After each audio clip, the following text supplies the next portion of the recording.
Po, praise God. Naririnig naman po yung boses ko po 'no.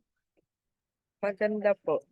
Ay po, thank you po. Ano po 'no, nakakatuwa po dahil nandito na naman po ang bawat isa sa'tin. Wag niyo na lang po pansinin yung background ko kasi mukha po akong ano, online school teacher. 'Di ba po? Pero ano po 'no, nakakatuwa po si Lord kasi andito na naman po ako magsi-speak po. Grabe, it's a privilege po talaga para sa akin ang makapag-share po ng salita ng Panginoon na po. Na nagsimula pa lang po naiyak na ako kasi talagang kapag nagme-message po ako, ewan ko po, kung ako lang, everytime na nagme-message ko po talaga ako, nararamdaman ko po talaga si Lord, yung ano niya, yung kapangyarihan ni Lord, yung wisdom na binibigay ni Lord sa akin. Talagang ramdam na ramdam ko po yun everytime nagme-message ako kaya ano po, mas magtaka sabi ko nga po kanina sa kausap ko may kausap po ako, sabi po niya, "Baka po umiyak ka na naman 'pag nag-message ka," sabi niya sa'kin. Sabi ko po sa kanya, "Mas magtaka ka kung hindi ako umiyak." Kasi po 'di ba, tuwing nandito ka sa harapan, nagse-share ka ng salita ng Lord, talagang 'pag naramdaman mo yung presensya ng Panginoon, talagang ma-o-overwhelm ka, talagang nandun yung kagalakan na, "Lord, andito ako ngayon sa kanila, magse-share ako ng salita mo." 'Di ba? Talagang nakaka-bless po. Madalas po kapag ako yung nagse-share minsan nabe-bless rin po ako, eh, 'di ba? Hindi lang po yung mga tao na shine-sharean mo yung may natutunan kundi ikaw mismo. So yun po 'no, last week po talaga dapat ako po yung message pero, niloob po talaga ng Lord na ano, pagalitan po tayo ni Pastora Lalen sa pamamagitan po ng mga ano niya po 'no, ng shinare niya last week. Pero ano po kasi, last week po, di ko din po alam, nagulat din po ako bakit gano'n po yung naramdaman ko po last week na talagang sumakit po yung dibdib ko. Siguro kadahilanan na rin po na masyadong na-enjoy ko pong mag-co-float, 'di ba po, ginawa ko po nga ginawa ko po atang pagkain araw-araw ang ano, eh, yung mag-ice cream, 'di ba po?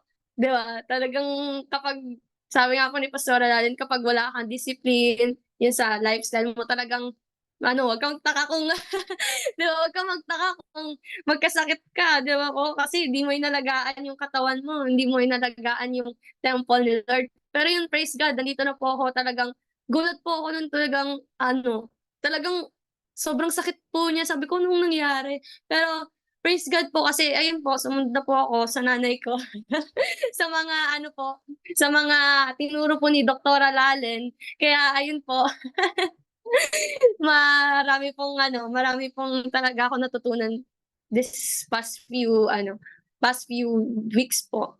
Talagang nakakatuwa po si Lord. Bago po tayo mag-start, manalangin po muna tayo sa Panginoon. Sige po, let's pray. Hallelujah, Lord God. Hallelujah, Lord Jesus. Lord, sa oras na 'to, Panginoon, pinupuri at pinasasalamatan ka namin, Panginoon, sapagkat sa oras na ito, Panginoon, Lord God, Lord, binigay mo itong araw na ito, binigay mo 'tong panahon na 'to, Panginoon Lord God, upang kami, Panginoon Lord God, ay makapakinig, Panginoon, ng iyong salita. Ibinigay mo, Panginoon, ang oras na ito, Panginoon, upang kami turuan, upang kami, Panginoon Lord God, ay mapalapit, mas lalong lumago, Panginoon. Upang kami, Panginoon Lord God, ay mas lalong maging binded sa iyo, Panginoon Lord God. Lord, salamat sa oras na 'to, Panginoon, sapagkat itong oras na 'to, Panginoon Lord God, Lord, tunay nga, Panginoon, naririto, Panginoon, ang iyong mga lingkod, yung mga taong nagmamahal sa'yo, Panginoon Lord God. Lord, naririto ang bawat isa sa amin, Panginoon, upang makinig sa'yo, Lord God, dahil nais namin, Panginoon Lord God, na makapamuhay, Panginoon, ng ayon sa kalooban mo, Lord. Lord, sa mga oras nito, Panginoon Lord God, tinataas ko ang bawat isa sa amin, Lord God. Lord, buksan mo ang puso namin, buksan mo ang aming mga isipan, Panginoon Lord God, upang matanggap namin ang anumang salita, Panginoon, na nagmumula sa'yo. Panginoon, tunay nga na nagtitiwala kami, Panginoon Lord God, na ang salita mo ay buhay, na ang salita mo ay totoo, na ang salita mo, Panginoon Lord God, ay nakakapag-transform ng buhay ng isang tao, O Lord. Lord, sa oras na ito, dalangin ko, Panginoon Lord God, na looban kami ng iyong banal na Espiritu, Panginoon Lord God, na maranasan namin, Panginoon Lord God, yung apoy ng iyong mga salita na maranasan namin, Panginoon Lord God, na na na tumusok sa aming mga puso, Lord God, upang kami makorek, Panginoon, Lord God, yung mga salita mo, Panginoon. Lord, sa oras na to, nagpapasalamat na agad kami, Panginoon, Lord God, sa mga salita na aming matututunan. Nagpapasalamat na po kami agad, Panginoon, Lord God, dahil tunay nga, Panginoon, Lord God, tunay na hindi mo kami bibiguin sa aming naisin, Panginoon, Lord God, na lumago sa knowledge sa'yo, Panginoon. Salamat, Panginoon. Salamat, Panginoon, dahil sa oras na to, sa araw na ito, Panginoon, Lord God. Tunay nga, Panginoon, na ikaw siyang maitaas, Panginoon, sa pamamagitan ko, Panginoon. Lord, I pray, Lord God, for your wisdom, for your knowledge, Panginoon, Lord God. Ikaw ang marinig at hindi ako, Panginoon, Lord God. Ikaw ang siyang, Panginoon, itataas ko sa oras na ito, Panginoon, sapagkat ito ay salita mo, Panginoon, Lord God, at nais mo kaming matuto, Lord God. Maraming salamat, Panginoon, sa pangalan ni Jesus. Amen. Amen. Amen. Nakaka-bless po, no po, kasi habang nagbabasa po ako ng Bible kanina, talagang na-bless po ako sa mensahe ng Lord. Dahil kanina po, ang plano ko po talaga, kaninang umaga po ako maggagawa ng message. Pero kasi po, 7 AM po yung klase ko. So, bale, ayun po, no, hindi po binigay ng Lord sa akin kaninang umaga yung message. So, nung pagka-uwi ko po kanina, sabi ko, Lord, paano ba ako gagawa ng message? May pasok po ako, may klase po ako. Tapos, di ba po, yung buong araw na yun, pagod ka. Tapos, no, gagawa ka ng mensahe para sa gawain ng Lord. Pero yun po, no, talagang si Lord, hindi siya nagbibigo sa mga anak niya, eh. Kahit anong oras, kahit anong, alam niyo po yun, yung magbibigay siya ng revelation para sa bawat isa sa atin. Gaano man tayo ka-busy, talagang kapag we make time for Jesus, kapag gumagawa tayo ng oras, naglalaan tayo ng oras para sa Panginoon, talagang binibigay niya yung karunungan sa bawat isa sa atin, eh. And I believe po, no, na itong mensahe na 'to ay binibigay sa atin ng Panginoon dahil gusto niya nga po, 'di ba, yung tema po natin, yung ating theme po for this year is advancement. Gusto po ng Lord na mag-advance po tayo in faith.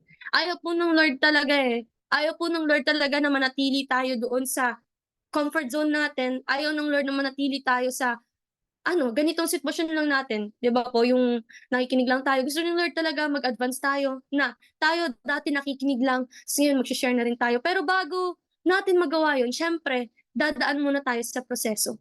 Dumadaan tayo sa mga pagsubok, dumadaan tayo sa iba't ibang kaparaanan na ginagawa ng Diyos para tayo matuto. So yun po, nagawa ko po 'tong message na 'to, nag-pray po ako kay Lord na sabi ko, "Lord, gusto ko pong makapagpahinga mamaya." So yun po, 'no, praise God. Ang ginawa po ni Lord, wala po kaming wala po, hindi ko naman po kinatutuwa na na wala po kaming instructor, pero masaya po talaga ako kapag gano'n, joke lang. Pero yun po, 'no, wala po kaming instructor kanina kaya maaga po ako nakauwi.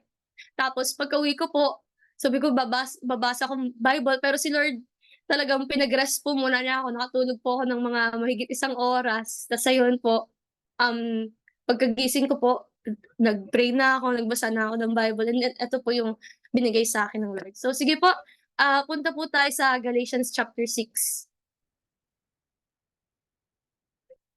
Sabi po dito ng Lord po na sa verse 1, sabi po diyan, "Mga kapatid, kung may makagawa ng kasalanan, kayong pinapatnubayan ng Espiritu ang magtuwid sa kanya." Siyempre lahat po tayo, 'di ba, na nasa Panginoon, pinagkaloob po sa atin ng Panginoon ang kanyang banal na Espiritu para po tayo tulungan. So hindi po natin masasabi, 'di ba, hindi po natin masasabi sa harap ng mga tao, "Naku, hindi naman ako katulad ni ganito, grabe yung spirit ni Lord sa kanya. Hindi naman ako katulad ni ganito na kasing galing niya ako mag-message." Hindi po natin masasabi yun. Dahil meron po si Lord, 'di ba, binigyan niya po tayo ng tutulong sa atin. Binigay po sa atin ng Lord yung kanyang Holy Spirit para tayo tulungan. Kaya hindi tayo makakapagdahilan sa Panginoon na hindi natin kaya na gawin 'to, ano po. So sabi po dito, kung may makagawa ng kasalanan, 'di ba, kung may magkamali, 'di ba po, sa mga kapatid natin, 'di ba, tayo daw po na pinapatnubayan ng Espiritu ang magtuwid sa kanya. Amen. I-correct daw po natin siya, 'di ba? Kapag nagtutuwid tayo ng isang tao, kailangan sabihin natin, 'di ba, kung ano yung pagkakamali niya. Sabi po dito, "Gawin ninyo iyon ng mahinahon at mag-ingat kayo, baka kayo naman ang matukso." So yung message ko po dito, hindi po yung tayo yung magko-correct, 'di ba po? Yung yung mensahe po sa atin ng Panginoon ngayon is tayo po, 'pag kino-correct po tayo. Amen. 'Pag kino-correct po tayo kasi madalas po, 'di ba, 'pag nasa isang church po talaga tayo, siyempre tayo, lahat po tayo mga anak tayo ng Panginoon. minsan po may mga pagkakataon na may mga kapatiran po tayo, minsan po pastor, 'di ba, pastor, minsan naman po mga kaibigan natin. Talagang kapag may nagagawa tayong pagkakamali, 'pag may mga times na, nakikita nila na, "Oh, medyo ano na, yung ginagawa mo hindi na siya according sa paglakad mo kay Lord." Madalas po kino-correct nila tayo and praise God po gano'n ang ginagawa nila 'no. So kapag kino-correct po tayo, paano ba yung nagiging reaksyon natin sa correction na ibinibigay sa atin ng mga kapatiran, ng pastor, 'di ba? Kasi ginagamit sila ng Lord, eh. Ginagamit sila ng Lord para tayo i-correct, para itama yung mga nagagawa natin na 'pag na hindi na yung para itama yung mga nagagawa nating kasalanan, yung mga bagay na hindi tama sa Panginoon, 'di ba po? So, kapag po ba tayo, kino-correct, 'di ba po? 'Pag po ba tayo, tinutuwid ng mga kapatiran natin, kapag po ba tayo tinutuwid ng Diyos, kapag po ba tayo tinutuwid ng mga magulang natin, ng mga kapatid natin, sumusunod ba tayo, 'di ba? Yung nagiging reaction ba natin, tinatanggap ba natin? Yung nagiging reaction ba natin, nagagalit ba tayo, 'di ba? Ano ba yung nagiging reaction natin every time na ginagawa ito sa atin ng mga kapatid natin sa Panginoon? Kapag tayo'y tinutuwid, 'pag tayo nagkakasala, 'pag tayo tinutuwid tuwing tayo'y nagkakamali, paano ba yung nagiging reaction natin, 'di ba, sa correction na ibinibigay sa atin? So, 'di ba po, maganda po kasi, sabi po ng Panginoon, 'di ba, sa Proverbs chapter 10 verse 17, punta po tayo. So, paano ba dapat, 'di ba, paano po ba dapat yung reaksyon natin kapag tayo nakakarinig ng pagtutuwid, 'di ba siyempre kapag tinutuwid tayo binibigyan tayo ng mga payo, binibigyan tayo ng mga ano, advice na dapat ganito, ganyan, 'di ba? Experience natin 'yun, eh. Sa bawat araw ng buhay natin na-e-experience natin na tayo'y natuturuan, tayo'y kino-correct. Minsan 'di ba magugulat ka na lang, may nagawa kang pagkakamali ta's kinonvict ka ni Lord, 'di ba po? Kino-convict ka ni Lord, sinasabi niya sa'yo kung anong pagkakamali mo. Gano'n din naman sa mga kapatid natin, kapag nakikita nila or may concern sila na ganito yung nangyayari, sinasabi nila sa atin, 'di ba po? Dahil yun po ay pagpapakita na sila'y tunay na umiibig sa atin, na talagang mahal nila tayo bilang kapatid at ang Panginoon naman, mahal niya tayo bilang kaniyang anak dahil tayo tinutuwid niya. Amen? So, ano bang reaction natin? So, kung tayo po ay mga Kristiyano at tunay na sumusunod sa Panginoon, dapat ganito po yung ating maging reaksyon. Sabi po sa Proverbs chapter 10 verse 17, sabi po dito 'no, basahin po natin, "Ang nakikinig sa payo ay nasa daan ng buhay." Amen? Kapag daw po tayo nakikinig, 'di ba po, yung ating tenga ay binubukas po natin sa correction, yung ating mga puso binubukas po natin sa correction, 'di ba po? Iba po kasi kapag pinakinggan mo lang, 'di ba po, sa nakikinig ka talaga. Kasi kapag pinakinggan mo lang talagang papasok yan dito tapos lalabas sa kabila, 'di ba? Pero kung nakikinig ka, 'di ba, present po siya na nangyari, talagang nakikinig ka dun sa bagay na yun, inaano mo siya, mine-meditate mo siya, na iniisip mo siya, 'di ba po? Kapag ganun yung ginagawa mo, 'di ba sabi po dito, kapag nakikinig ka daw sa payo, ay nasa daan ng buhay, amen? Nandun ka sa path ng buhay. Kapag nasa path ka ng buhay, ibig sabihin nasa right path ka kasi yung malalaman mo lang naman kapag yung isang daan ay nasa buhay kapag andun ang Panginoon, 'di ba po? Sa paglakad mo na yun, sa daanan na yun, nandun ang Panginoon at nagagawa mo kung anong kalooban ng Panginoon. Kasi sabi po dito, ang nakikinig sa payo. So kapag nakikinig tayo sa payo, ang ibig sabihin niyan ay meron pong application dapat yan. Amen? Kapag tayo'y tinutuwid, dapat po ginagawa natin yan. Amen? Sabi po dito, ngunit ang ayaw sumunod ay tungo sa pagkaligaw. So kung ito naman po yung magiging reaction natin, 'di ba? Yung ayaw natin sumunod, hina-harden natin yung heart natin sa kung anong sinasabi ng Panginoon. Sinasabi na ng Panginoon sa'yo, "Anak, naalala mo ba nung isang araw sinabi ko sa'yo sharean mo yung lalaki na nakatayo diyan sa may kalsada, pero hindi mo siya shineran. Ta's kinorek ka ng Lord, tinama ng Lord, pero ikaw hinarden mo yung heart mo. Nagdahilan ka pa sa Panginoon, "Eh, Lord ganito kasi, ganyan. Eh, Lord kasi hindi ko kaya." Pero ang Lord na mismo nagsabi sa atin, 'di ba? Minsan gano'n tayo, eh. Minsan gano'n tayo na kahit alam na natin na tutulungan tayo ng Panginoon, na kahit alam natin na talagang nandiyan ang Panginoon, 'di ba? Hina-harden natin yung puso natin, 'di ba? Na gawin yung pinapagawa niya sa atin. 'Di ba, every time na may ginawa tayo ta's ay may pinapagawa siya ta's 'di natin ginagawa, siyempre iko-correct tayo ng Lord. pero tayo minsan ayaw natin sumunod, 'di ba? And yung hindi natin pagsunod na yun, yung 'pag tinuloy-tuloy natin yun, yung magiging dulot nun, yung magiging resulta nun, yung magiging result nun is pagkaligaw natin, 'di ba? Kaya lang naman tayo kino-correct ng Panginoon dahil gusto niya tayong protektahan. Amen? Ayaw ng Lord na maligaw tayo kaya tayo kino-correct niya. Kapag tayo nagkakamali, kapag nakikita ng Panginoon, kapag nakikita ng Panginoon na tayo'y medyo naliligaw na sa kanyang landas, 'di ba gumagamit siya ng mga tao? Kapag nakikita ng Panginoon na meron tayong attitude na hindi maganda, 'pag nakikita ng Panginoon na meron tayong mga, ano po 'yun, meron tayong mga behavior na hindi tama sa mata ng Panginoon, gumagamit siya ng mga tao, 'di ba? Member man 'yan, pastor man 'yan, kahit sino puwedeng gamitin ng Panginoon para i-correct ka. Pero bakit ba ginagawa ng Panginoon na kino-correct ka niya? Dahil ayaw ka ng Panginoon na maligaw ka. Pinoprotektahan ka ng Panginoon para hindi ka mapunta doon sa daan na maliligaw ka. Dahil ang Panginoon, iniibig niya tayo. At kung iniibig tayo ng Panginoon, hindi niya hahayaan na tayong mga anak niya, 'di ba po, na hindi tayo sumunod sa kung ano man yung pinag-uutos niya. And kaya sinasabi dito ng Lord, ang nakikinig sa payo ay nasa daan ng buhay. 'Di ba po? Tanungin po natin yung mga sarili natin ngayon. 'Pag ba ako nakaka-receive ako ng correction, nakikinig ba ako? Kapag ba ako nakaka-receive ako ng correction, ayaw ko ba sumunod? 'Di ba? Kasi kapag hindi tayo nakikinig sa mga correction na ibinibigay sa atin, kapag hindi tayo nakikinig sa mga pagtutuwid sa atin ng mga taong nasa paligid natin, it's either magulang natin, 'di ba? Kahit sino 'yan, mga kapatid, sign 'yan na tayo nagiging mapagmataas. 'Di ba, amen po? Kasi kapag hindi ka marunong tumanggap ng correction, ang ibig sabihin lang niyan hindi mo kayang magpakumbaba, hindi mo kayang aminin na nagkamali ka, amen? Pero ang Panginoon, ang gusto niya sa atin ay aminin natin na tayo nagkakamali. Dahil walang sino man na nakaabot, 'di ba, sa kaluwalhatian ng Diyos, lahat tayo nagkakasala. Lahat tayo nagkasala, amen? So, ito yung question natin ngayong araw, 'di ba? Kapag ba ako'y tinutuwid, kapag ako'y nagkakasala, kapag ba ako ay, binibigyan ng advice ng kahit sino na tao, nakikinig ba ako sa kanya? Binubuksan ko ba yung puso ko? Kapag ba tuwing nagbabasa ako ng Bible, tapos nasasaktan ako sa sinasabi ng Lord kasi tinutuwid niya ako, binubuksan ko ba yung puso ko or hina-harden ko? 'Di ba? Ano ba yung sagot natin sa katanungan na yun, 'di ba? Ako po, naalala ko dati 'no, talagang kapag tinutuwid po ako ni mama, ay nadamay nanay ko kasi dinadamay rin po niya ako sa ano, sa preaching niya. So, nadamay ko rin po siya.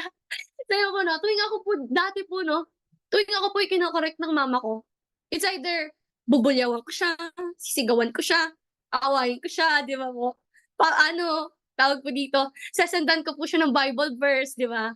"O ito ma, sa Bible ganito, sabi sa Bible ganito, na 'wag kang magalit sa anak mo ng sobra-sobra baka mamaya" ay gano'n. Gano'n po yung ginagawa ko sa mama ko dati. Pero alam niyo pong na-realize ko na pero hindi po 'yun yung ano, pastora, hindi po ako nun pastora. Talagang ano pa lang po ako nun, yung Christian na nagsa-starting out. Baka magulat po kayo pastora na ako ta's ginaganon ko po yung mama ko, hindi po.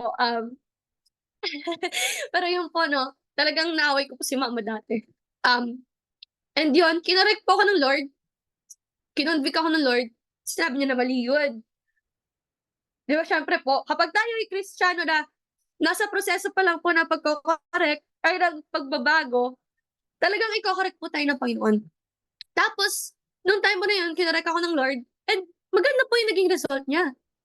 Amen? Maganda po yung naging result niya. Kasi po 'pag tayo nagpapakumbaba, ang mangyayari po talaga, magiging maganda yung kalalabasan nun, 'di ba po? Kasi 'pag tayo nagpapakumbaba sa Panginoon, 'pag tayo tinatanggap natin yung mga correction na ibinibigay sa atin, mababago yung buhay natin, eh. 'Di ba po? Minsan nag-e-expect tayo na babaguhin tayo, minsan mag-e-expect tayo ng change, 'di ba? Sometimes we seek transformation. Hinihiling natin kay Lord, "Lord, please transform me." 'Di ba? Gusto mo ng transformation, pero hindi mo ma-stand yung correction na ibinibigay sa'yo. Amen? Gusto mo maging malalim kay Lord. Gusto mo mas maging malalim sa salita niya, pero yung simple correction, hindi mo matanggap. Di ba? Di ba po? Yun yung ano eh, yun yung minsan mabigat para sa ating mga Kristiyano. Kasi minsan, kapag, alam niyo yung, minsan akala natin sa walk natin sa Lord talagang, ano eh, sapat na. May pagkakataon na akala natin, holy na yung ginagawa natin. May mga pagkakataon na akala natin, tamang-tama na yung ginagawa natin. Pero, for example, in one time, biglang may lumapit sa'yo, tinama ka niya, na hindi dapat ganito yung gawin mo. What will be your reaction, di ba? Kung ayaw mo sumunod, di ba? Yan yung nakalagay diyan. Tutungo yun sa pagkaligaw. Kasi, hinarden mo yung puso mo eh. Ayaw mo tanggapin yung pagtatama sa'yo, yung pagtutuwid sa'yo nitong taong to. So kung tayo na sa Panginoon, dapat matuto tayo na makinig sa payo. Dahil ito yung magtutungo sa buhay. Kung nais mo na mas maging malalim sa presensya ng Panginoon, kung nais mo mas maging malalim sa salita niya, yung simple correction na binibigay sa'yo ng Diyos, yung correction na binibigay sa'yo ng kapatid mo, yung correction na binibigay sa'yo ng pastor, na minsan hindi naman pala ikaw yung, di ba, kunwari po, nag-speak, di ba, nag-speak sa pulpit, tapos biglang matatamaan ka na, wala, pastor, ako ba yun, pinapatamaan mo, di ba? Si Lord, ang ibig sabihin lang po talaga nun, kino-correct tayo ng Lord. May binabago ang Lord sa atin. Amen po? Kung gusto nating maging malalim kay Lord, kung gusto natin ng transformation, dapat tanggapin natin yung correction. Amen po? Kasi kung hindi po natin kayang tanggapin yung correction na yan, huwag tayo mag-expect na matatransform tayo. Huwag tayo mag-expect na may mababago sa atin. Dahil hindi lang pwedeng panalangin ka lang ng panalangin na, Lord, correct me. Lord, baguhin mo ko. Hindi pwedeng panalangin lang tayo ng panalangin na, Lord, discipline me. Kailangan may action kang gagawin para matama ka. Kailangan may action kang gagawin para maituwid yung landas mo. Di ba? Katulad na lang sa prodigal son, di ba? Umalis siya sa kanilang tahanan, di ba po? Anong action yung ginawa niya para nung siya'y bumalik sa kanila? Nagpakumbaba siya. Di ba? Ibig sabihin nun, gusto niyang maituwid. Gusto niyang maging matuwid siya. Ulit, di ba? Nagpakumbaba siya. Sinabi niya, turing mo na lang ako, bilang mo na lang po ako sa mga alipin mo. Nagpakumbaba siya. Ganun ang gusto ng Lord sa atin. Kapag tayo dumadaan sa pagsubok na may instances na naliligaw tayo, na namamali tayo ng landas, na namamali tayo ng daan, kapag kinorek tayo ng Panginoon, kapag dumating yung time na narinig mo na yung boses ng Panginoon, sinasabi niya, ituwid mo na yung daan mo. Itama mo na yan. Kinokorek ka na ng Lord, di ba? Huwag mo na i-harden yung heart mo. Paano ka mag-a-advance kay Lord? Di ba? Paano mangyayari yung deep relationship with the Lord na prayer mo? Kung yung correction na binibigay sa'yo, hindi mo magawa. Kung hindi mo masunod. Pinapatigas mo yung puso mo. Di ba? Masakit po minsan pakinggan eh, na kapag kinokorek tayo, may onting kirot yan sa heart natin. Pero yung kirot na yan yung makakapagpabago sa'yo. Amen po? Sige, pupunta po tayo sa Proverbs chapter 12, verse 1.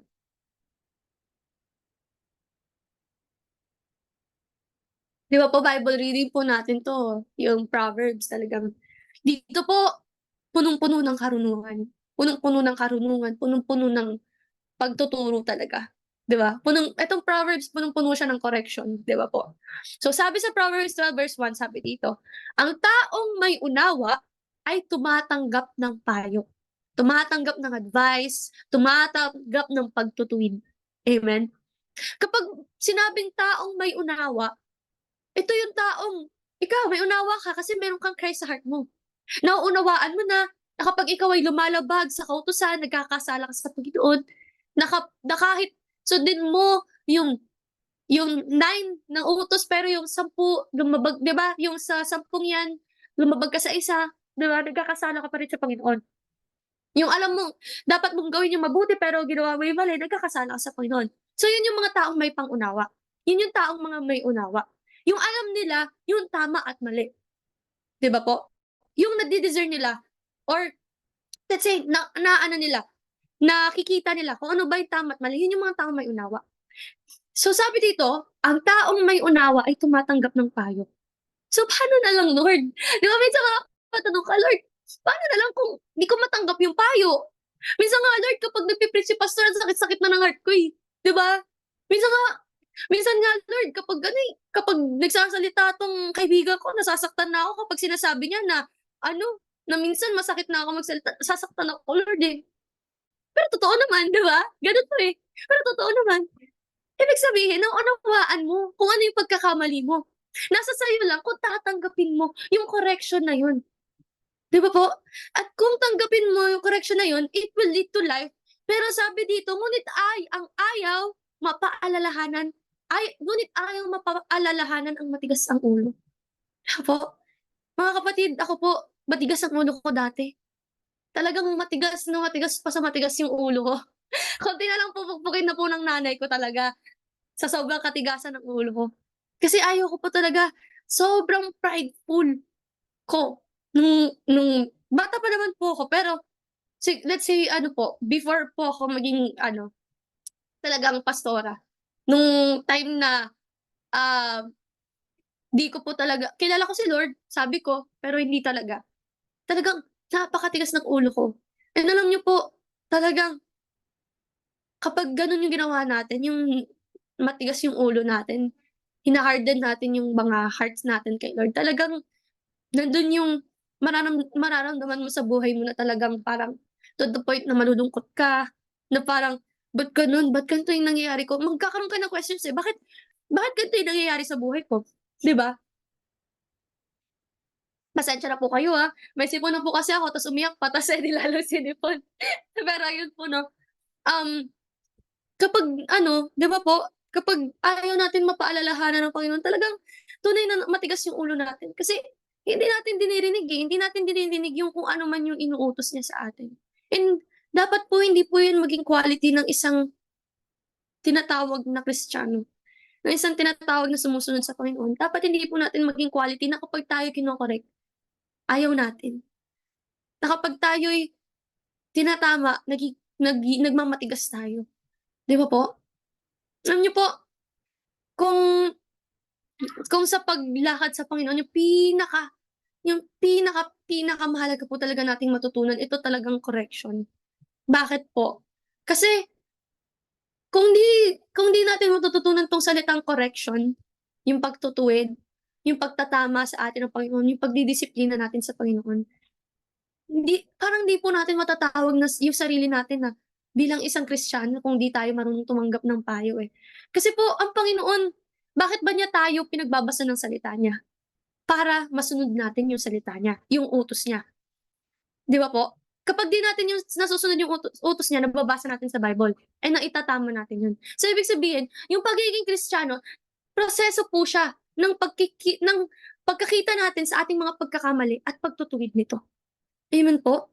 So kung tayo yung mga tao, mga Kristiyano, mga anak, mga kapatid, mga kaibigan na hindi marunong tumanggap ng payo, kung tayo mga anak ng Diyos na hindi marunong tumanggap ng payo, talagang 'di ba po, mahihirapan tayo sa lakad natin sa Panginoon.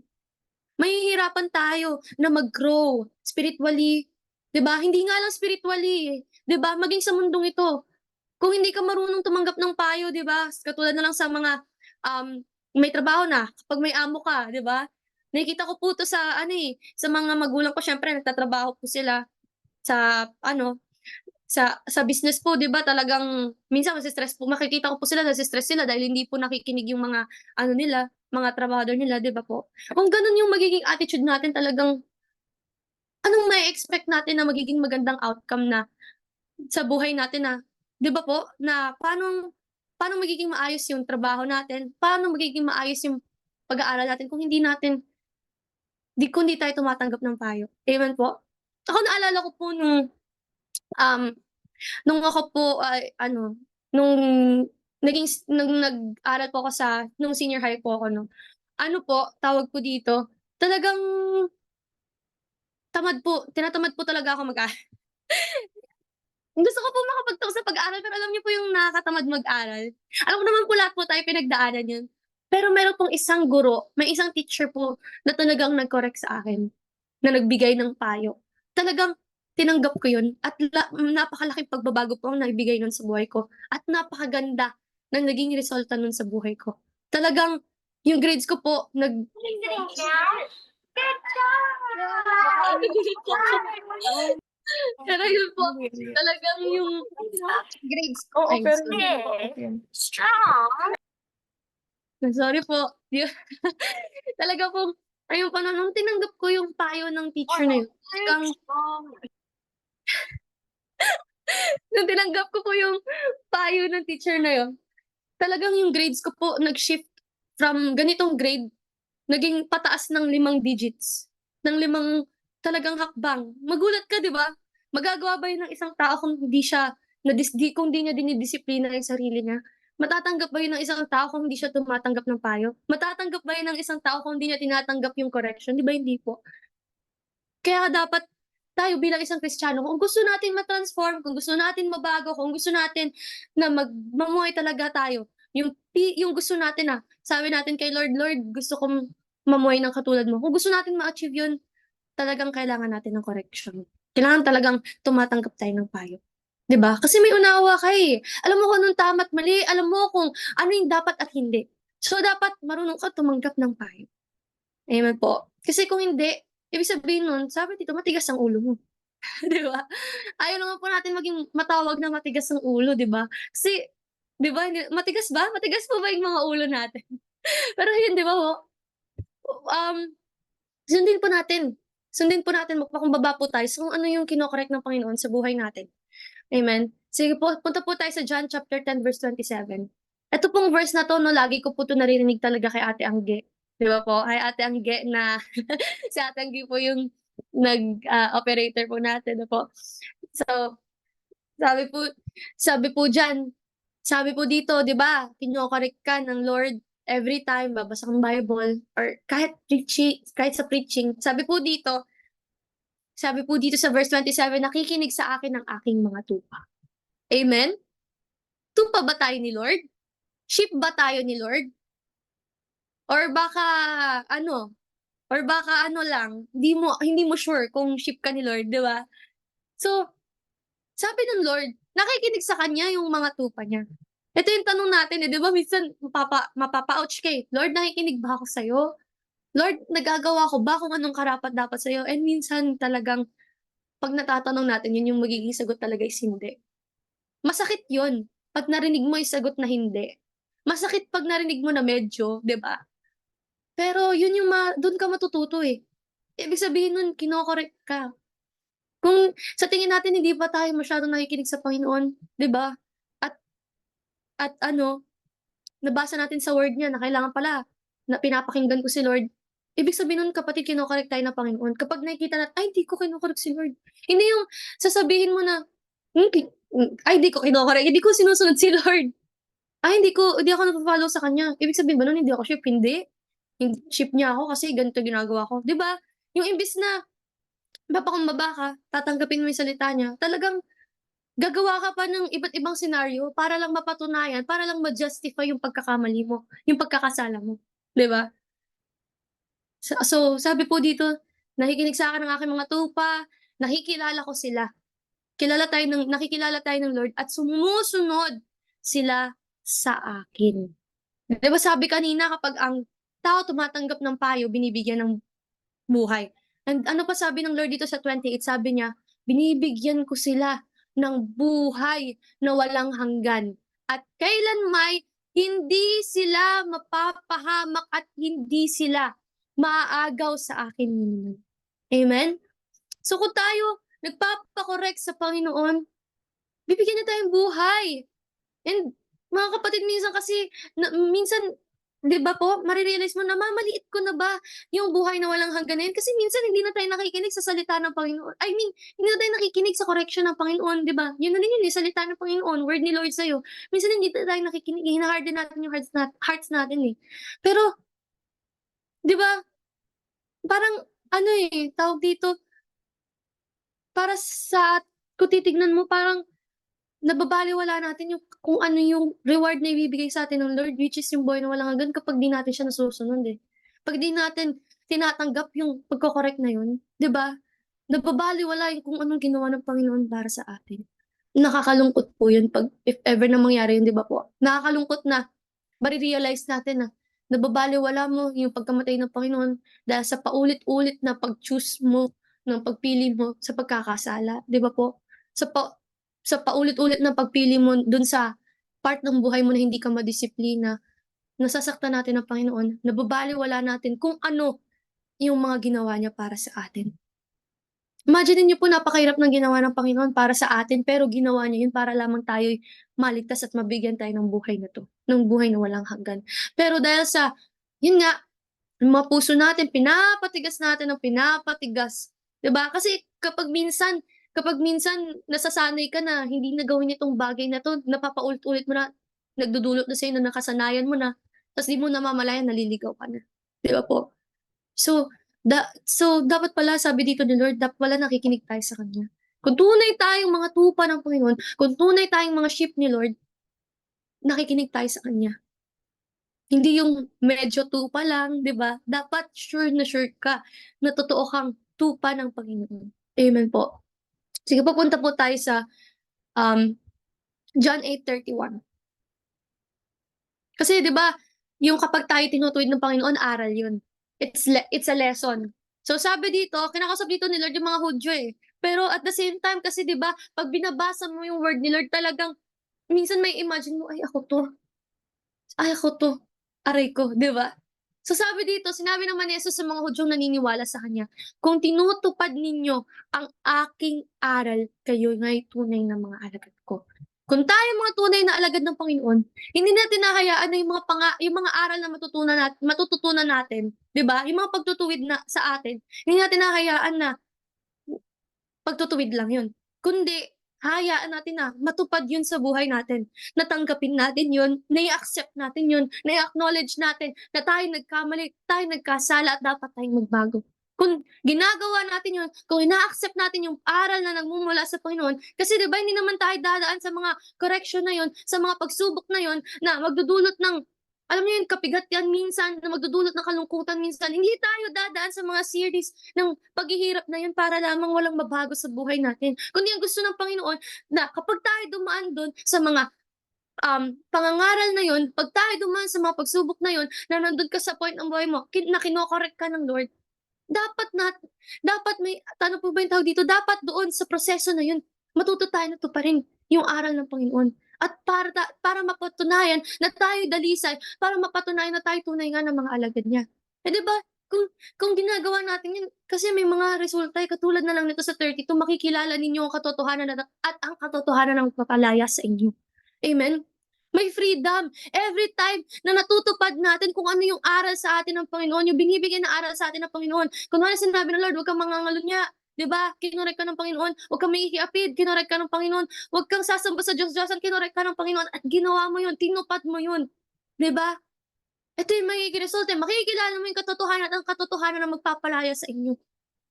Hindi lang naman ng Panginoon, hindi naman ng Panginoon ang makikinabang kapag tayo sumunod sa pangaral sa atin. Hindi naman ng Panginoon ang makikinabang kapag tayo nakinig sa mga correction sa atin ng mga tao. Hindi naman ng Panginoon ang makikinabang nun. Tayo rin mismo. Tayo rin mismo. Bakit? Dahil napakaraming ginagawa ng Panginoon sa atin kapag tayo nakikinig sa Kanya, kapag tinutupad natin yung mga aral niya eh. Kapag tayo nakikinig sa correction, tingnan niyo, di ba sabi kanina, mabibigyan tayo ng buhay. Kapag tayo di tayo maliligaw, di ba? Tapos sabi pa kanina, bibigyan tayong buhay na walang hanggan. At dito naman makikilala natin yung katotohanan. At yung katotohanan na yun, yun yung magdudulot sa atin ng freedom. Yung mararamdaman natin, yung kapayapaan. Minsan kasi tanong tayo ng tanong na, bakit di ko nararanasan yung kapayapaan ng Panginoon? Eh kapatid, ito yung tanong, tinutupad ba natin yung aral niya? Tinutupad ba natin kapag tayo kinokorek ng Panginoon sa word niya, di ba? Minsan magsisend pa yung magsisend, 'di ba? Kung magbabasa sa mga devotional group talaga minsan magugulat ka, "Uy, para sa akin 'to, ha." 'Di ba? Pero kapatid kung yung reaction mo sa pag-correct sa'yo ng Panginoon, "Ay, hindi para sa akin 'yan, para sa kapatid ko 'yan." Kung gano'n yung magiging reaction natin mga kapatid, walang mangyayari. Walang mangyayari sa atin. Magiging, ano ba yung tawag do'n, magiging stay lang tayo. Wala na, hindi na nangyari yung level up kasi hindi ka na-correct, eh. Hindi na itama yung mga ginagawa mong pagkakamali, hindi ka na ituwid, 'di ba po? And ayaw naman natin na yun ang mangyari sa atin sa buhay natin dahil this year, mga kapatid, ang sabi nga 'di ba dapat tayong mag-advance. Dapat tayong mag-level up at kung gusto natin mag-level up kailangan natin i tumanggap ng mga correction, tanggapin ang mga correction at mabago ang buhay natin. Amen po. So sige po, um, diretso po natin sa 47, verse 47 po ng verse 8. Sabi po diyan 'no, ang mula sa Diyos ay dumirinig ng mga salita ng Diyos. Kasi through the word of God nako-correct ka. Through the word of God nako-convict ka. Through the word of God nasasaktan ka, dinudurog ka, kung ano-ano ng pinagagawa sa'yo. Konti na lang, di ba? Para ka ng binugbog, di ba? Konti na lang, para ka ng pasyente na mako-confine kasi talagang binubugbog ka ng salita ng Panginoon. Talagang continuous na kino-correct ka niyan. 'Di ba? Sabi po dito, ang mula sa Diyos ay dumirinig ng mga salita ng Diyos. Mga kapatid, ako naniniwala ang bawat isa sa atin mula sa Diyos. At at alam ko ng bawat isa sa atin ay dumirinig ng salita ng Diyos. Amen po. Sabi diyan, subalit ayaw din yung makinig sa akin sapagkat kayo'y hindi mula sa Diyos. Sinasabi niya po ito sa mga Hudyo nun, 'di ba po? Pero minsan tayo rin 'yan, eh, 'di ba po? Minsan, Lord, ayoko na Lord, 'di ba? Minsan di tayo nakikinig sa kanya kasi wala, eh. Talagang gusto natin tayo yung tama, gusto natin napapatunayan na tayo'y alam niyo yun, yung tama ako, ako yung hindi ako nagkakamali, 'di may mga gano'n. Kasi minsan alam niyo po, masakit talaga na mapatunayan ng isang tao yung nagkakamali, 'di ba po? So, pero dapat hindi po natin yung maging talaga, pag-uugali bilang mga Kristiyanong gustong mag-advance kay Lord. Amen po, amen po. So, saan na po ba ako? Nawala yung verse. Um, Sige po, punta po tayo sa Hebrews chapter 12, verse 6. Sabi po ng Panginoon sabi po dito, sapagkat dinidisiplina ng Panginoon ang mga minamahal niya. Kapag tayo po'y dinidisiplina, siyempre, dapat malalaman natin kung anong mga dapat sinasabi sa atin, kung anong mga pagkakamali natin. Katulad ng isang magulang, amen po. Di ba po? Na kapag nagkamali ang isang anak, sasabihin niya sa anak niya kung anong pagkakamali niya para maituwid ng anak niya. So, ganun po yung pagdidisiplina. At ganun din po ang ginagawa sa atin ng Panginoon. Di ba po? Dinidisiplina ng Panginoon ang mga minamahal niya at pinapalo ang tinuturing niyang anak. Amen po? Tinuturing ka ng Panginoon na anak niya. Di ba po? Lahat ng tumanggap at sumampalataya sa kanya, amen? Di ba? Binigyan niya ng karapatan na maging mga anak niya. So, pinapaalo pala ni Lord ang tinuturing niyang anak. So, ikaw pala, kaya pala nakaka-receive ka ng correction, kaya pala nakaka-receive ka ng, hindi naman siya totally criticism, pero yung mga yung salita na nanggagaling sa iba't ibang mga tao na, alam mo ganito, minsan ganito ka, 'di ba? Kaya pala tayo nakaka-receive ng mga gano'n, kasi tinutuwid tayo ng Panginoon at tinuturing niya tayong mga anak, dinidisiplina niya tayo. Dahil gusto ng Panginoon na balang araw, 'di ba po, na lahat 'yan kapag tinignan mo yung mga bagay na yun, yung mga ginagawa mo dati, mare-realize mo sa sarili mo na napakalayo na pala ng ikaw sa ngayon sa dati, 'di ba po? Kasi kung walang pagdidisiplina na naganap sa'yo sa buhay Kristiyano mo, matuturing bang matuturing bang pagiging isang Kristiyano yun? Kasi 'di ba, lahat ng minamahal niya, 'di ba pinapalo niya, tinutuwid niya. So, parang napaka-imposible po 'di ba? Napaka-imposible po na sa isang Kristiyano hindi mo marinig na hindi siya dinidisiplina ng Panginoon, na hindi siya pinalo minsan ng Panginoon. Dahil bago maging isang firm na maging firm yung relationship mo kay Lord, dadaan ka muna diyan sa proseso na 'yan. Napapaluin ka ng Panginoon, na parang isang bata, napapaluin ka ng Panginoon kasi nagkamali ka, 'di ba po? So, sabi po dito, tiisin ninyong lahat ng hirap bilang pagtutuwid ng tiisin ninyo ang lahat ng hirap bilang pagtutuwid ng isang ama, dahil ito'y nagpapakilalang kayo'y tinatanggap ng Diyos bilang tunay niyang mga anak. Amen? So, ibig sabihin 'pag kino-correct ka, nagpapatunay yun na tayo'y mga tunay na anak ng Diyos. Dahil sabi dito, sinong anak ang hindi dinidisiplina ng kanyang ama? Amen? Kung tayo hindi na tayo nakakatanggap ng correction, magtaka ka na. Bakit? Kasi baka sobrang na-harden na yung heart mo. Baka totally binlock out mo na yung mata mo mula sa mga correction na binibigay sa'yo ng Panginoon. To si Ate Jory, example na po natin 'yan, po. Talagang kino-correct po 'yan ng Lord. Si Ate Jory po, isa po 'yan kabataan sa Calao. Praise God po sa buhay niya 'no, na talagang nagpapagamit kay Lord. Ayun po, talagang pagdating po sa kung may kilala po kayong late, ayan po, talagang mga ano po kayo, mga 3 hours po niya kayo paghihintayin, mga 2 hours po niya kayo paghihintayin. Si Ate Jory po, ayun po naka-join po siya. Kaya po talaga pina-join ko siya dito kasi para i-testify ko po yung buhay niya, hindi, joke lang po. Talagang 'yan, kapag nale-late po 'yan, talagang mapapaganto ka na lang po talaga sa noo mo. Kasi sabi ko, "Lord," example po, nag-Bible dati po, eto nung nasa Calao po ako, nag-Bible study po kami. Ang Bible study po namin 4:00. Tapos dumating po siya 5:30. Ayun po, wala na po kami dun sa pinagba-Bible studyhan namin, nasa ibang Bible study na po kami. Ta's pagpunta niya po dun, pagpunta niya naman po sa isang pinagba-Bible studyhan po namin, nandun na po kami sa bahay ng tito ko. Kaya po ang nangyari po, nung nandun na po kami sa bahay ng tito ko, ang nangyari po kay Ate Jory, inaasar siya. Sinasabi po sa kanya, "Oh, nagpunta ka sa sariling Bible study mo, ah." Kasi nga po, yung sa pagdating sa time niya, hindi mo madisiplina-disiplina. Oh, sorry po Ate Jory, ha, tinestify ko na po yung mga ginawa ni Lord sa buhay mo. Pero yun po, praise God po, nitong mga nakaraan po, praise God, after a year po, after a year po 'no, talagang kinorek siya ng Panginoon sa pamamagitan po ni Pastora Lalen na mga 100 beses na po ata siyang o 1,000 beses na po siyang na-correct, 'di ba po? Hindi mo na mabilang, "Ate Jory, late ka na naman. Ate Jory, late ka na naman." Na halos lahat po ng mga kabataan, "So, Ate Jory po, late na naman po." Talagang gano'n siya. Pero kinorek siya ng Panginoon, sinabihan siya ng Panginoon 'no. Ta's ayun po, praise God, nung mga nakaraan, talagang wow! Talagang sinabihan niya pa po sila Pastora ano, "Pastora Lalen, mas maaga ako sa inyo ng Pastora Lalen." Talagang gano'n. Kaya ayun po, naka-experience ng maaga. Ta's after ilang days po, praise God, late na naman late na naman po siya pero ayun po. Ga yun po nakakatawa po si Ate Jory kasi talagang 'pag nagkakamali po 'yan si Ate Jory talagang tinatanggap niya, nagpapakumbaba po siya ng, "Sorry po, ganito, sorry po." And praise God po kasi talagang kung nakikita niyo po yung mga post po sa FB page ng Calao, um, hindi po ako yun. Talagang inuutusan ko lang po sila, 'di joke lang. Hindi ko po sila inuutusan. Pero kasi yung mga kabataan po sa Calao talagang talented po 'yan.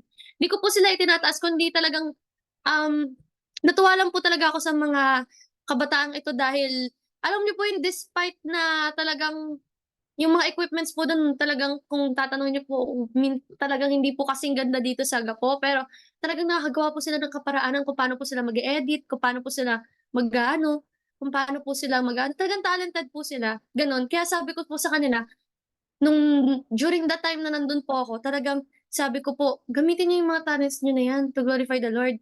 Eksakto po, yung pinsan ko po si Kenny talagang talented when it comes sa pag-e-edit ng video. Tapos meron naman po dun mga kabataan na talagang mahilig mag-picture, mahilig mag-ano. Tapos nung time na nandun po ako, talagang tinulungan ko po sila. Kaya medyo naging busy rin po talaga ako dun, talagang di po ako nakakapag-reply-reply. Talagang tinulungan ko po sila para maano po, alam niyo po yun, yung parang magamit po nila kung yung kakayahan nila para po 'di ba po hindi po sila kasi po yung mga kabataan nun unti-unti po talagang nagpapa-correct kay Lord kasi talagang makukulit po yung mga 'yan. Pero talagang nagpa-correct po sila kay Lord and nagde-devotion na sila, praise God. Ta's ayun, kung nakikita niyo po yung mga post po sa FB page ng Calao, sila po yun. Praise God po. Sila po yung gumagawa nun and nakakatuwa po dahil nagpapagamit po talaga sila at nagpapatuwid sa Panginoon. So yun po 'no, dapat po bilang mga Kristiyano, gano'n rin po tayo talaga. Na kapag sinabi ng Panginoon na, "Gawin mo ito, gawin mo 'yan," talagang gagawin po natin, tutuparin po natin kung anong nais ng Panginoon na ipagawa sa atin, amen. Yung pong mga 'yan, ilang years ko na po talaga sila sinasabihan na gamitin niyo yung mga talents niyo para mag-glorify si Lord, para ano, pero talagang matitigas po ang mga puso ng mga 'yan. Pero dumadating po talaga sa point ng buhay natin mga Kristiyano na doon po talaga hinihipo ng Panginoon ang buhay natin. And I pray na eto na po, yung time na yun, na hihipuin ng Panginoon yung mga puso natin, na babaguhin ng Panginoon yung mga buhay natin at magpapagamit na tayo para sa advancement ng kingdom niya. Eto na po yun.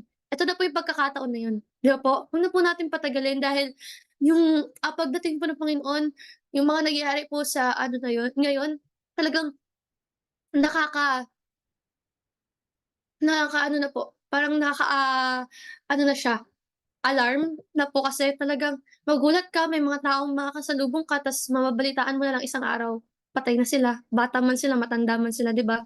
'Di ba po? Kaya talagang kailangan natin mag-double time para sa kingdom ni Lord. Alam niyo po, um, pasensya na po kayo pero dagdag ko na rin po, sa school po kasi namin, talagang nagpe-pray ko talaga kay Lord. Sabi ko, "Lord, ano tawag dito, gusto ko po talagang yung mga taong mashi-share ko ng word ni Lord." Alam niyo po, tinupad po ng Lord 'yun. Tinupad po ng Lord 'yun, may mga na-sharean po ako. Meron po akong isang friend na ay ba 'yan, naiyak po kasi, talagang napakaganda po ng ginawa ng Panginoon sa buhay ko, sa stay ko po sa gapo. Yun po na i-testify ko lang po, saglit. 'Di ba po may na-share po akong friend. Ta's itong friend ko po na 'to, praise God po, consistent naman na po siya nagcho-church. Kasi yun po, ang nangyari po, binlock niya ako. Binlock po niya ako, pero di ko po alam for anong reason, pero praise God dahil consistent naman na po siya nagcho-church. Pero ta's ayun, nag-pray ako kay Lord. Sabi ko, "Lord," kinausap sabi ko, "Lord, Lord, will mo will mo na makapag-share ako ng word mo, will mo na." Alam niyo po kasi minsan, alam niyo po yung biglang gano'n na mga ano, talagang bilang mga pastor po masakit po yun talaga kapag may mga sheep kang inaalagaan ta's biglang kinut off ka bigla gano'n, binlock ka. Sabi ko, "Lord," ang purpose mo makapag-share ako ng word mo, Lord. Gusto ko mag-advance, Lord, pero sabi ko, "Lord, ba't ganito po yung ano, bakit ganito po yung experience ko na binlock ako, hindi ko po di 'pag personal 'pag nakikita ko, niyuyukan lang ako ng ulo gano'n po." Ah, pero yun po 'no, siyempre bilang isang Kristiyano di mo maiiwasan na magmumukmuk ka kay Lord, uupo ka kay Lord, and iko-correct ka ng Lord, and kinorek ako ng Lord dun. So 'no, sabi sa'kin ng Lord, "Ano magmumukmok ka na lang diyan, uupo ka na lang diyan, paano yung advancement na sinasabi mo?" 'Di ba po? Paano yung growth na sinasabi mo, 'di ba po? So, di ayun, sabi ko, "Sorry Lord." Tatayo na po ulit ako. Um, ano na po ulit ako, i-encourage mo po ulit ako Lord na makapag-share ng salita mo, i-encourage mo ulit ako Lord na maging light, sa mga kaklase ko, gano'n. So yun po 'no, kinorek ako ng Lord dun na tayo kapag bilang mga isang Kristiyano 'pag tayo naka-experience ng gano'n, 'wag natin hayaan yun na 'di ba po, wag natin hayaan yun na mag-stop sa atin, yun para maging ilaw sa mga tao. So yun, ayun nga po after po nun, sabi ko kay Lord, "Lord i-encourage mo ko. I-encourage mo ko na magkaroon ulit ng lakas ng loob." Kasi hindi po sobrang mayain po talaga ako. Mukha lang po akong hindi mayain, pero mayain po talaga ako. Ah, Sabi ko, "Lord bigyan mo ulit ako ng lakas ng loob to share na maging light sa mga kaklase ko." And gumawa po si Lord ng kaparaanan. Ang nangyari po, reshuffle po yung aming mga section. So, nag-iba-iba po yung mga kaklase ko. So, yun po, praise God po kanina, wala po kaming teacher, ah, tapos bigla pong may di ko po alam, wala naman kaming teacher pero ang tagal-tagal ko po sa room, nakaupo lang ako dun ta's bigla pong may lumapit sa'kin. Sabi niya sabi niya, "Kat 'di ba ano ka, Christian ka, 'di ba nag-church ka?" Tinanong niya ako, and praise God po yun, nakapag-fellowship kami. Tapos pinag-pray ko po siya, and nung nag-pray po kami, pinag-pray ko siya, talagang naiyak po siya, and sab ayun po, niyaya ko siya, sabi ko sa kanya, "Sana hindi 'to yung first 'no, sana hindi 'to yung first and last time na mag-fellowship tayo." And praise God, I pray, pinagpe-pray ko po talaga na maging continuous na yun at pinagpe-pray ko rin po kay Lord na talagang dumami po yung mga tao na maging ilaw ako sa kanila bilang isang kabataan, bilang isang kapwa nila estudyante, yun po. So yun po ano, talagang didisiplinahin tayo ni Lord, talaga dadaan tayo sa series of, corrections, rejections, 'di ba? Para mapunta tayo dun sa tinatawag nating transformation, amen po. So sabi po dito, 'di ba, sabi ni Lord, "Sinong anak ang hindi niya sinong anak ang hindi dinidisiplina ng kanyang ama?" Dahil ama natin si Lord, ko-correct niya tayo, didisiplinahin niya tayo. At sabi dito, kung ang pagdidisiplina na ginagawa sa lahat ng anak ay hindi gagawin sa inyo, 'di ba kasi tayo tinuturing tayo na anak ng Diyos. So kung hindi tayo gagawin kung hindi gagawin sa atin ng Lord yung pagko-correct, yung pagdidisiplina, 'di ba? Sabi dito, hindi kayo tunay na mga anak kundi kayo yung mga anak sa labas. Ayun po. Kasi tawag po dito, kung di tayo kino-correct ng Lord, di na tayo mahal. Amen? Pero si Lord, mahal na mahal niya tayo kaya kaya, kahit oras-oras yan, minu-minuto yan, si Lord kino-correct tayo. At sabi po dito, hindi ba't dinidisiplina tayo ng ating mga magulang at dahil diyan ay iginagalang natin sila? Ayun po, 'di ba po? Ako po nung dinidisiplina po ako ng mama ko parang baliktad po ata yung nangyari, eh. Imbes na igalang parang lalo pong naging makulit, eh. Pero nagkaroon naman po ng resulta yun. Nagkaroon naman po ng magandang resulta yun na, eto po ako ngayon dahil sa hindi po napagod yung mama ko sa kapanalangin, sa kaka-remind. Kaya nga po mahalaga po talaga bilang isang magulang na na continuously nare-remind natin yung mga anak natin patungkol kay Lord.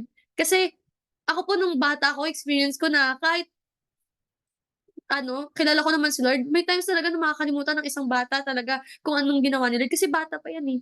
Talagang 'pag gano'n-gano'n po yung isip. Pero si mama po talagang hindi siya napagod.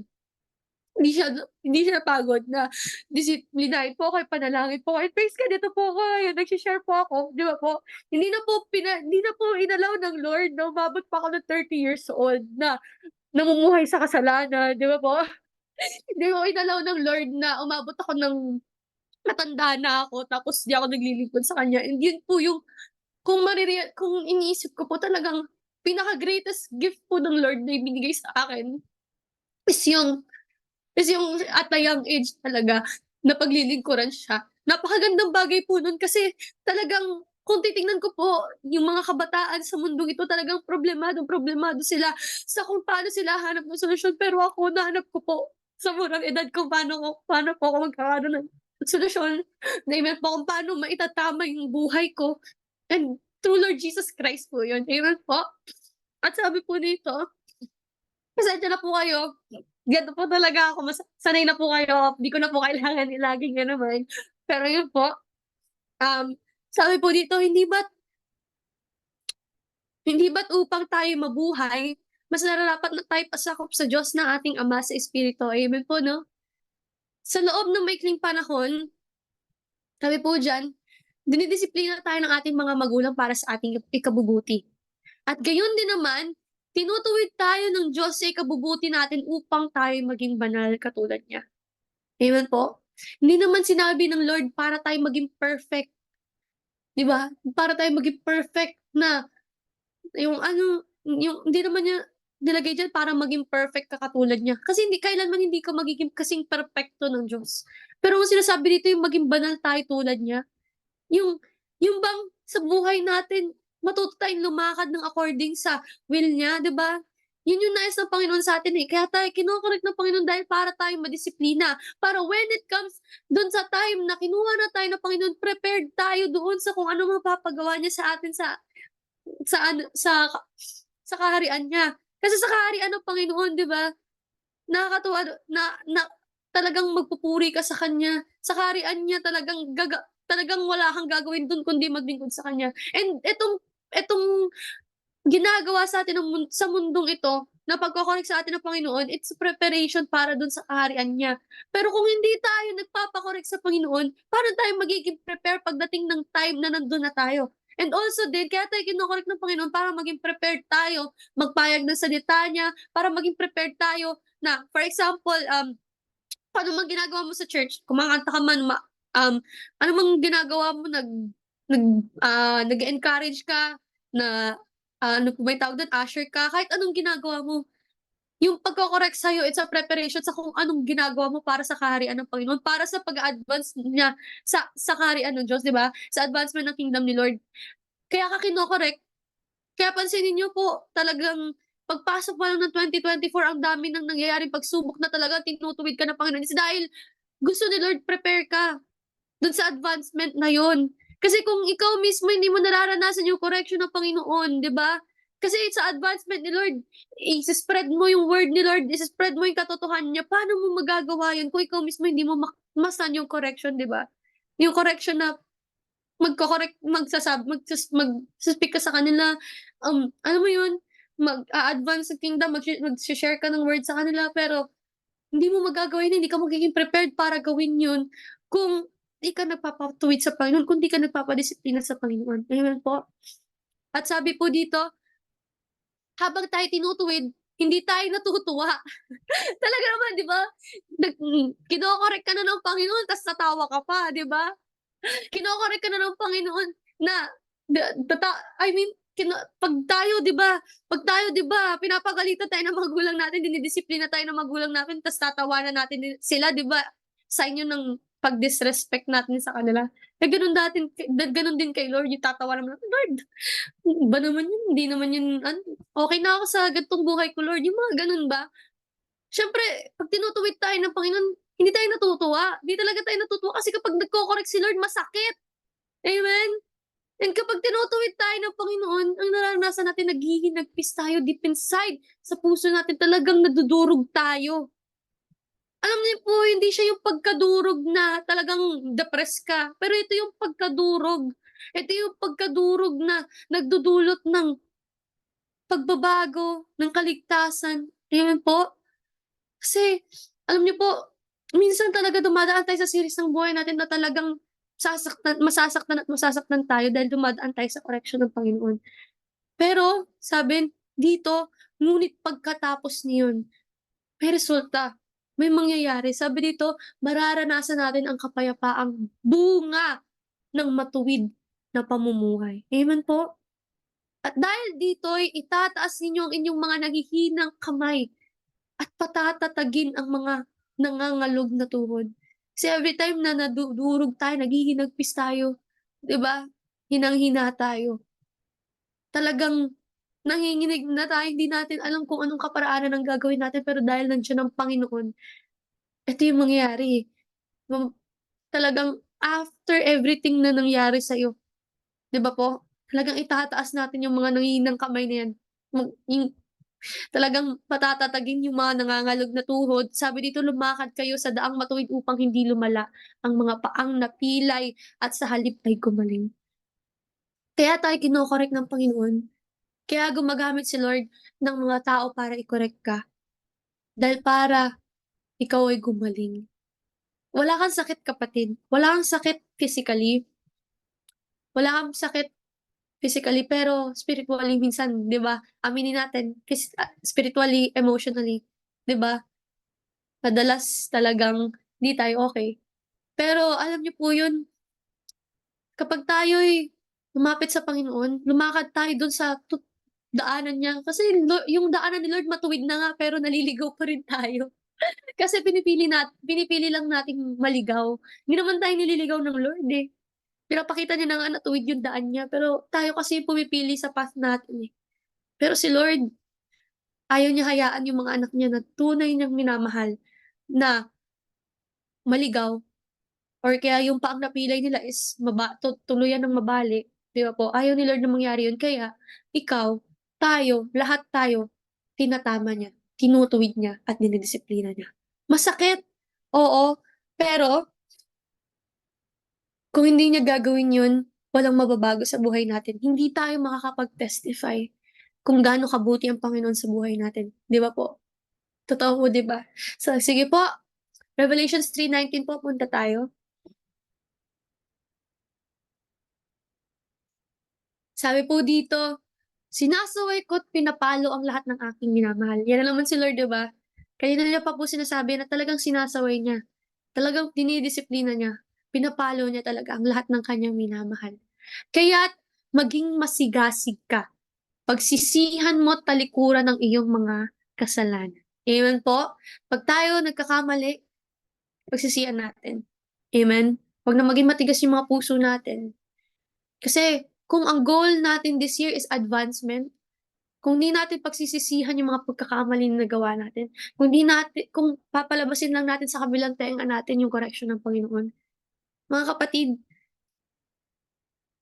sa sa atin magiging imposible na, alam niyo yun, mag-advance tayo. Kasi hindi naman tayo pare-parehas pero yun nga, depende kasi sa isang tao kung sundin niya yung kalooban ng Panginoon. 'Pag sinunod niya yung kalooban ng Panginoon, talagang mag-a-advance siya. Kung makinig siya sa correction na yun, pagsisihan niya, talagang hayaan niya na i-transform siya ng Lord, talagang mag-a-advance yan. Matutulungan siya, mape-prepare siya dun. Pero kung hindi, talagang magiging imposible para sa atin na na makuha yung goal na advancement na yun, kung di natin tatalikuran, kung di tayo magpapatuwid sa Panginoon. Kaya mga kapatid, magpatuwid tayo sa Panginoon. Tas sabi po sa Proverbs chapter 3 verse 11, sabi po diyan, "Aking anak, ang saway ni Yahweh ay huwag mamaliitin." Amen po. "At ang kanyang pagtutuwid ay huwag mong itakwil. Pagkat lahat ng mahal niya'y itinatama ang daan, tulad ng anak na minamahal sinasaway ng magulang." 'Di ba po napakalinaw? Napakalinaw na ito ang gusto ng Panginoon para sa atin, na itama ang ating mga daanan. Actually, tama naman talaga 'yan. 'Di ba kasi nasa Panginoon kayo, pero minsan nga, ayun nga, lumilihis tayo dahil sa katigasan ng ating mga ulo. Sige po, punta po tayo sa Job chapter 5 verse 17. Sabi po diyan, "Mapalad ang taong dinidisiplina ng Diyos na makapangyarihan. Ang pagtutuwid niya sa iyo'y huwag mong ipagdamdam." Pero minsan tayo, "Lord, 'di ba, Lord, ang sakit-sakit pa naman mag-correct, eh." Pero gano'n talaga, amen. Ikadudulot 'yan ng paglago mo bilang isang Kristiyano, amen po. Sa 2 Corinthians chapter 7 verse 9 po.